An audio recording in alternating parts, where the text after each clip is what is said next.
আসসালামু আলাইকুম। मैं आफरीन सुल्ताना पंचम श्रेणीर गणित विषयेर उपरे 2021 सालेर आजके तृतीय अनलाइन क्लास शुरू करছি। आज আমরা গুণ এবং ভাগের সৃজনশীল অঙ্ক নিয়ে আলোচনা করব। তাহলে চলো শুরু করা যাক। প্রথম ক্লাসটিতে আমরা গুণ নিয়ে আলোচনা করেছি, দ্বিতীয় ক্লাসটিতে আমরা ভাগ নিয়ে আলোচনা করেছি। আজ আমরা গুণ ভাগ সংক্রান্ত সমস্যা নিয়ে আলোচনা করব এবং কয়েকটা সৃজনশীল দেখব। এই প্রশ্নটি অনুশীলনী 1-এর 5 নম্বর প্রশ্ন। এখানে বলা হয়েছে গ্রামবাসীরা গ্রামের রাস্তা মেরামতের জন্য টাকা তোলার সিদ্ধান্ত নিল। গ্রামে 324টি পরিবার আছে। প্রত্যেকটি পরিবার যদি 250 টাকা করে জমা দেয় তাহলে সর্বমোট কত টাকা জমা দিবে। এখানে দুইটি তথ্য আছে, একটি হচ্ছে গ্রামে 324টি পরিবার আছে এবং অন্যটি হচ্ছে প্রতিটি পরিবার হচ্ছে 250 টাকা করে জমা দেয়। তাহলে এই যে আমি দুটি তথ্য পেয়েছি, এই তথ্য থেকে আমাকে এখন এখানে সাজিয়ে অঙ্কটা করতে হবে। অর্থাৎ আমি যদি গ্রামের মোট পরিবারকে প্রতিটি পরিবারের যে টাকা জমা দেয় সেই টাকার সাথে গুণ করি তাহলে সর্বমোট কত টাকা উঠবে তা পেয়ে যাব। কিভাবে? তাহলে আমরা এটা সাজাবো।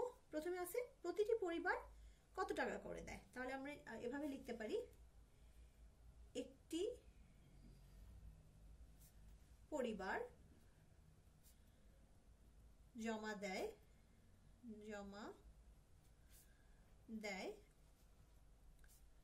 250 টাকা। সুতরাং 324টি পরিবার জমা দেয় 250 গুণন 324 টাকা। আচ্ছা, এখন এখানে আমরা এটি দুইভাবে করতে পারি। 324কে 250 দ্বারা গুণ করতে পারি, অথবা আমি গুণ অধ্যায়টি যখন করিয়েছিলাম তখন বলেছিলাম যে শূন্য যদি থাকে গুণের সময় তাহলে শূন্যটাকে প্রথমে আগে লিখে নিব। এই যে লিখে নিলাম। এবার আর আমরা 250 দিয়ে গুণ করব না, করে করব কত দিয়ে? 25 দিয়ে। তাহলে 324 গুণন 25। তাহলে এটাকে আমরা গুণ করি, চলো। 4 5 20 শূন্য, হাতে আমার 2 10 12 15, হাতে আছে 1 16। শূন্য লিখতে হবে প্রথমে, তারপর 2 দিয়ে এটাকে গুণ করতে হবে। তাহলে 8 4 6 যোগ করে দেই, 0 0, হাতে 1 থাকছে, 10 11, হাতে আবার 1 8। তাহলে 8 1 2 0। তাহলে মোট হলো কত? মোট হলো 81,000 টাকা। তাহলে উত্তর কি হবে? সর্বমোট কত টাকা উঠলো? উত্তর সর্বমোট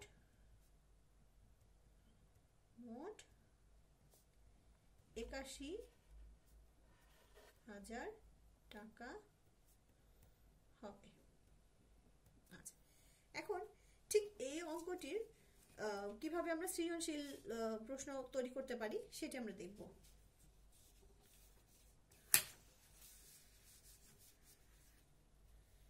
এখানে খেয়াল করো, প্রশ্নটি আমি লিখেছি একটি গ্রামে 320টি পরিবার আছে। আমি 324টি জায়গায় 320টি দিয়েছি। প্রতিটি পরিবার 300 টাকা করে জমা দেয়। একটু আগের প্রশ্নটি কত টাকা করে জমা দিচ্ছিল? 250 টাকা করে। এখানে আমি লিখেছি 300 টাকা করে জমা দেয়। তাহলে প্রথমে ক নাম্বার, কতে কি বলা হয়েছে? প্রতিটি পরিবারে 5 জন করে লোক থাকলে ওই গ্রামের লোক সংখ্যা বের করতে হবে। আচ্ছা, তাহলে কিভাবে বের করব ওই গ্রামের লোক সংখ্যা? প্রতিটি পরিবারে, আচ্ছা, প্রতিটি পরিবারে লোক সংখ্যা হচ্ছে কত? 5 জন। তাহলে আমরা প্রথমে এই কথাটি লিখব, প্রতিটি পরিবার মানে একটি পরিবার। একটি পরিবারে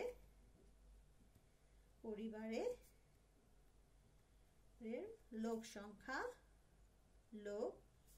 সংখ্যা বা সদস্য সংখ্যা লিখতে পারি, সংখ্যা 5 জন। সুতরাং কয়টি পরিবার? 320। অর্থাৎ এখানে যে কয়টি পরিবারের কথা বলবে আমরা সেটা লিখব। 320টি পরিবারের লোক সংখ্যা কি হবে 320 গুণন 5। এটি একটি ছোট গুণন, এটিকে আর রাফ করে দেখাতে হবে না, এটি আমরা সরাসরি এখানেই করে ফেলতে পারি। প্রথমে 0 মুখে মুখে করলে করতে পারি 0, তারপর হচ্ছে 5 × 5, 5 দুগুণে 10, 10 এর 0 হাতে আমার 1, তারপর হচ্ছে 3 5 15 আর 1 16, অর্থাৎ ওই গ্রামে লোক সংখ্যা হচ্ছে 1600 জন। তাহলে উত্তর কি হবে? উত্তর প্রশ্নের সাথে মিল করে লিখব, গ্রামে মোট লোক সংখ্যা। তো গ্রামে মোট লোক সংখ্যা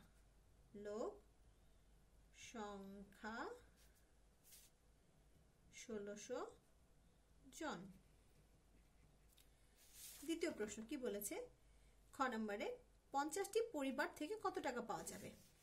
ঠিক আমরা মাত্র যে অঙ্কটি করেছি ওটার মতো করে, অর্থাৎ এটি না, আমরা অনুশীলনী যে 5 নম্বর অঙ্কটা করছি সেটার মতো। ওখানে পরিবারের সংখ্যা ছিল হচ্ছে 324, এখানে বলেছে 50। তাহলে প্রথম লাইনটি হবে এরকম, একটি পরিবার জমা দেয়, একটি পরিবার জমা দেয় কত টাকা? 300 টাকা। 300 টাকা। সুতরাং কয়টি পরিবার? 50টি। 50টি পরিবার জমা দেয় 300 গুণন 50। এটিও আমরা খুব সহজে করে ফেলতে পারি। কিভাবে? প্রথমে আগে 0, কয়টি 0? 3টি 0, আর 3 5 15,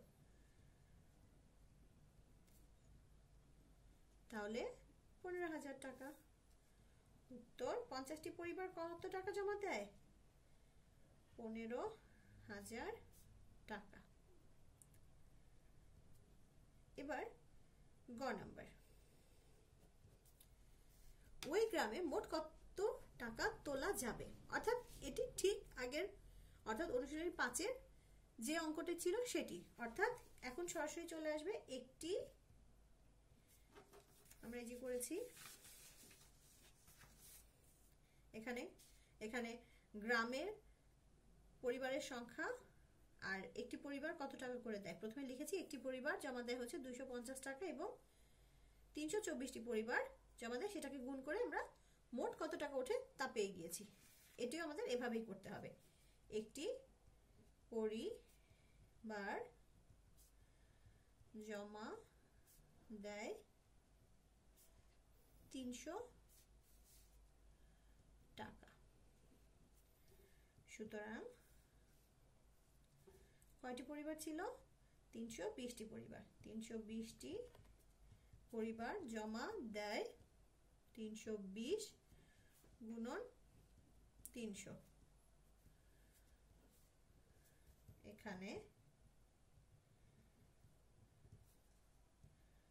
32 গুণন 3, তাহলে 3 × 3, 3 দুগুণে 6, আর 3 3 9, 96, আর শূন্য আছে কয়টি? 3টি, 1 2 3, তাহলে 96,000 টাকা। উত্তর সর্বমোট কত টাকা উঠবে? 96,000 টাকা তোলা যাবে। 96,000 টাকা তোলা যাবে।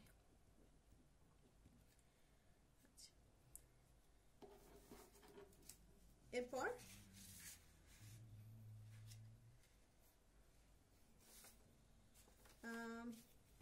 আমরা করব হচ্ছে ভাগ সংক্রান্ত কিছু সমস্যা আগে করে নিই। চলো অনুশীলনী থেকে।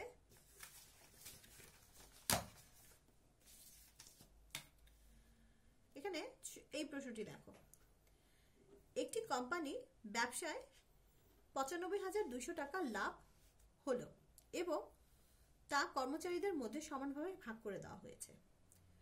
যদি প্রতি কর্মচারী 800 টাকা করে পায় তাহলে কর্মচারীর সংখ্যা কত হবে?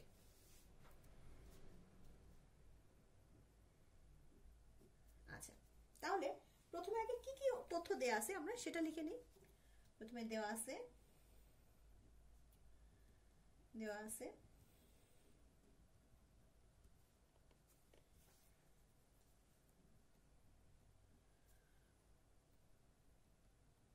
কোম্পানির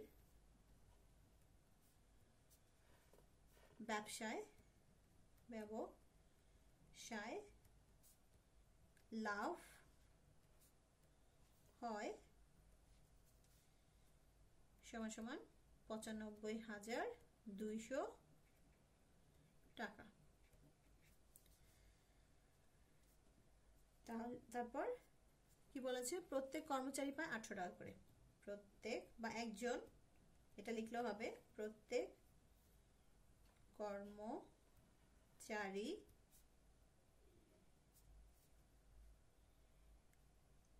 পায়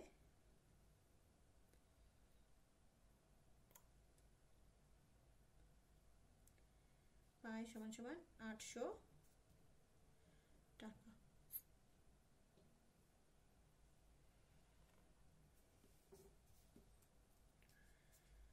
আচ্ছা, এখন যদি আমরা মোট লাভের পরিমাণটিকে প্রত্যেক কর্মচারী কত টাকা পায় সেটা দিয়ে ভাগ করি, তাহলে কর্মচারীর সংখ্যাটি পেয়ে যাব। তাহলে এখানে হবে 800 ভাগ হচ্ছে 95,200। তাহলে কয়বার যাবে, প্রথমে একবার যাবে 800, 2, 5, 1, একটা শূন্য নামে আসবে, 1600, 1500 আছে, হবে না, তাহলে একবার যাবে 800, বিয়োগ করি, এই শূন্য একটা রয়ে গেছে, আমরা জানি 8 নং 72, এটা মিলে গিয়েছে, অর্থাৎ সুতরাং কোম্পানিতে কর্মচারীর সংখ্যা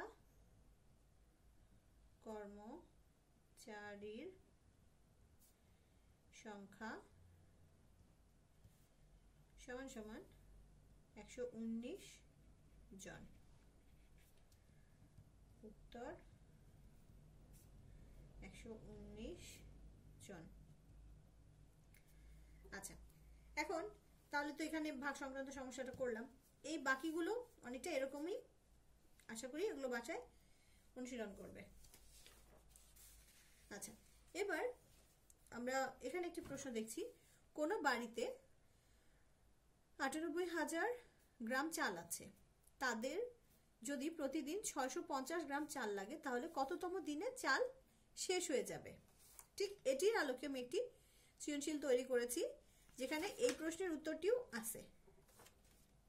তাহলে এই 3 নম্বরটি আমরা এখন করব। প্রশ্নটি আমরা একবার দেখে নিই ভালো করে। প্রথমে কি বলা হয়েছে, একটি বাড়িতে 98,000 গ্রাম চাল আছে, 3 দিনে তাদের 1950 গ্রাম চাল লাগে। তাহলে ক কি বলেছে, প্রতিদিন কতটুকু চাল লাগে। তারপর কি হবে, প্রথমে 3 দিনে চাল লাগে 1950 গ্রাম।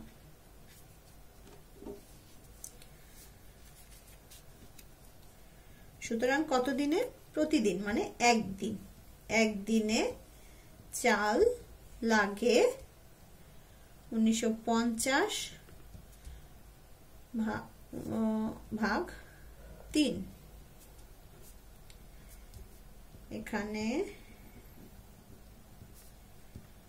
3 1950 প্রথমে কয়বার যাবে, 6, 3 6 18, বিয়োগ করলে 1, 5 নেমে আসলো, 3 5 15, বিয়োগ করলে 0, এই শূন্যটি উপরে চলে যাবে, অর্থাৎ 650 গ্রাম, অর্থাৎ একদিনে চাল লাগে 650 গ্রাম। উত্তর 650 গ্রাম চাল লাগে।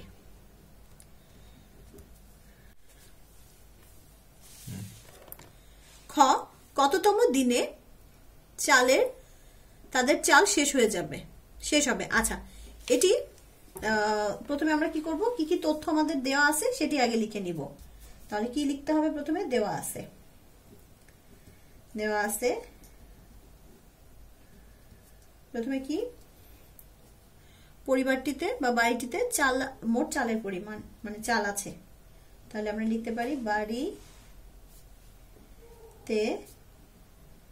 চাল আছে সমান সমান ৯৮,০০০ গ্রাম। ক হতে কি পাই আমরা? কতে আমরা পেয়েছি একদিনে কতটুকু চাল লাগে। একদিনে চাল লাগে সমান সমান ৬৫০ গ্রাম। এখন আমরা ৯৮,০০০কে ৬৫০ দ্বারা যদি ভাগ করি তাহলে আমরা কততম দিনে চাল শেষ হয়ে যাবে তা পেয়ে যাব। ৯৮,৬৫০ প্রথমে একবার যাবে, এবার বিয়োগ করি ৩ একটা শূন্য নিয়ে আসলাম। এবার কয়বার যাবে? এবার যাবে হচ্ছে ৫ বার। কিভাবে?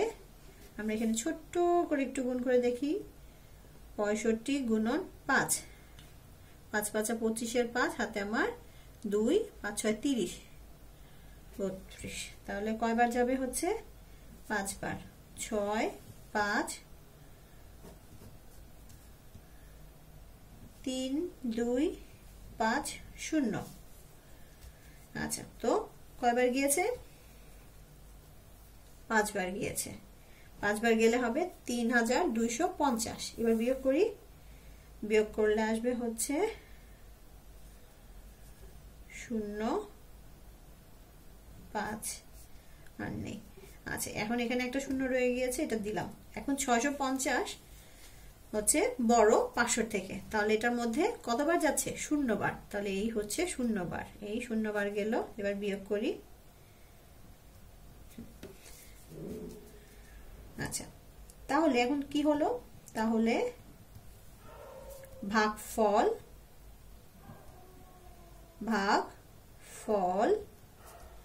১৫০ এবং ভাগশেষ কত? ভাগশেষ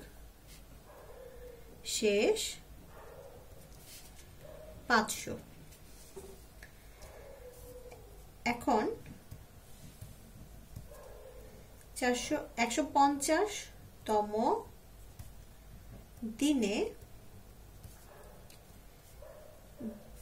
দিনের পর চাল কি হবে? শেষ হয়ে যাবে, শেষ হবে। এবং ৫০০ গ্রাম চাল অবশিষ্ট থাকবে।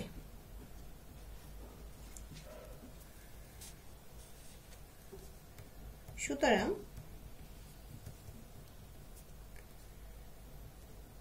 চাল শেষ হবে সমান সমান ১৫০ যোগ ১ তম দিনে,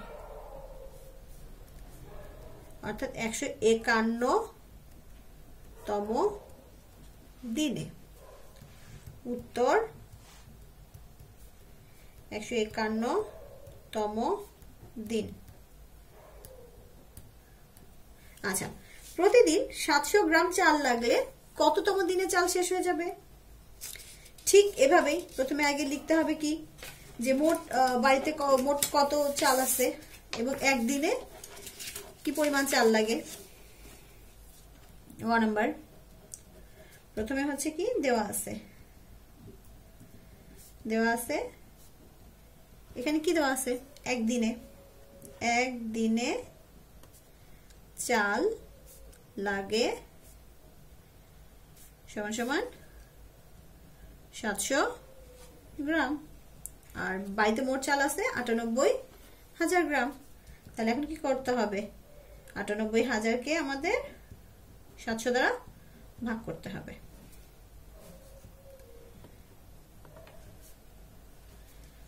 এটার প্রথমে একবারই যাবে, তারপর নিয়ে আসি 8 2, একটা শূন্য নামলো।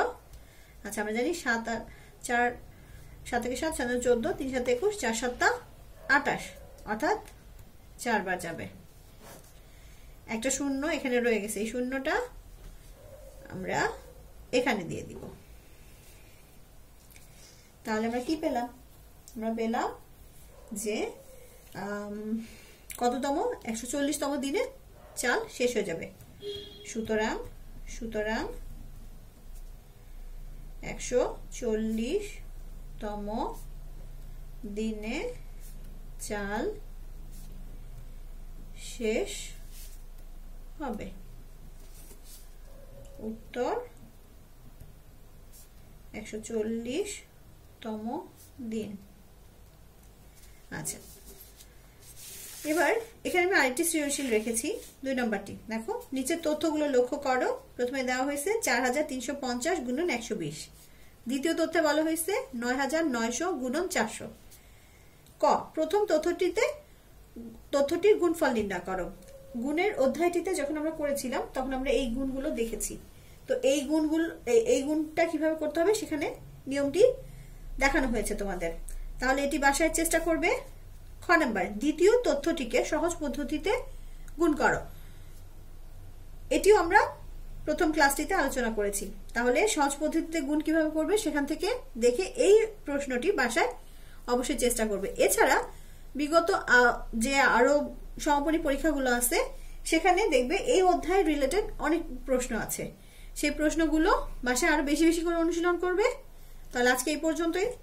আল্লাহ হাফেজ।